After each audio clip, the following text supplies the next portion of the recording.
খবর 24 সাথে আপনাকে স্বাগত।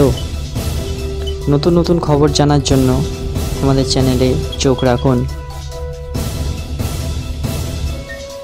রাজ্যের ভোটার বৃদ্ধিতে সংখ্যালঘু প্রভাব ও রোহিঙ্গা তত্ত্বের অভিযোগ বিজেপির। যখন ভুয়ো ভোটার প্রসঙ্গে পদ্ম শিবিরের বিরুদ্ধে তোপ দাগছে তৃণমূল, সেই আবহেই পাল্টা নতুন বিতর্ক জুড়ে দিল বঙ্গ বিজেপি।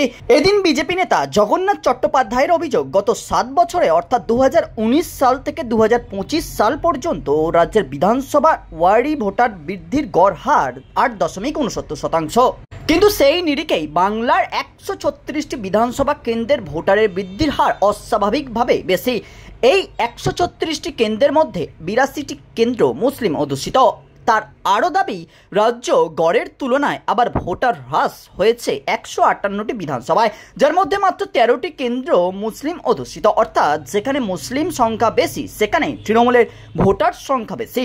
উল্লেখ্য, 26-এর নির্বাচনের আগে বঙ্গ রাজনীতি যখন পারদ চড়াচ্ছে ভোটার ইস্যু, সেই আবহেই শাসক দলের ভোট বৃদ্ধিতে সংখ্যালঘু প্রভাবকে হাতিয়ার করে ময়দানে নেমেছে বঙ্গ বিজেপি।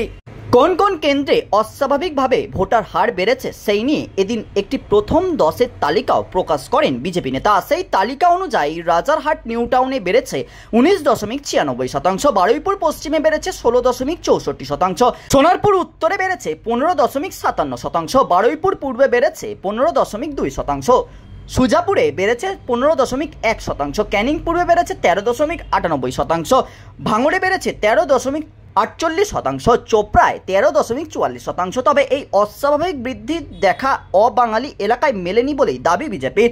তাদের অভিযোগ, রাজ্যের গড়ের তুলনায় অবাঙালি অধ্যুষিত এলাকায় ভোটার বৃদ্ধি অনেকাংশেই কম। রিপোর্ট খবর 24/7।